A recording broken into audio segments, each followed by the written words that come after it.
మా గిరిజన ప్రాంతాల్లోని వ్యవసాయం ఇంత అభివృద్ధి చెందుతుందని నేనైతే ఎప్పుడూ ఊహించలేదు. పూర్వం మా గిరిజన ప్రాంతాల్లోని ఏ విధంగా వ్యవసాయం చేసేవారో మీకు తెలియాలంటే ఈ వీడియో మాత్రం ఎక్కడ స్కిప్ చేయకుండా చూడండి. చూసే ముందు ఫాలో చేసి సబ్స్క్రైబ్ చేయడం మాత్రం అస్సలు మర్చిపోకండి. హలో హాయ్ అండి, నేను మీ శివ. పూర్వం మా గిరిజనులు పొద్దున్నే 4 లేచి ఆవులను కలం విప్పి చేత నాగలి పట్టుకొని పొలానికి వచ్చి 10 దాకా దున్ని దమ్ము కలిపి దున్నేవారు.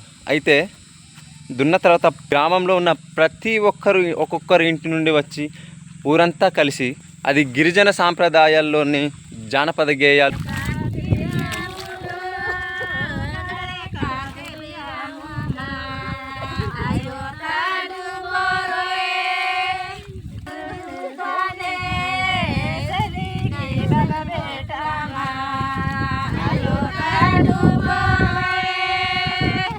వాళ్ళ ఆచార వ్యవహారాలు కోసం మాట్లాడుకుంటూ ఈ విధంగా అందరూ కలిసి నాటు వేసేవారు.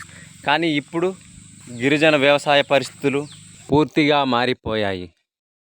ఎప్పుడైతే ఈ యొక్క పవర్ టిల్లర్ రావడం బట్టి మన గిరిజన ప్రాంతాల్లో ఉండే గిరిజనులు అంతా తమ యొక్క వ్యవసాయాన్ని మానేసి మలబద్ధకం ఏర్పరచుకొని సోమరితనంగా మిగిలిపోతున్నారు.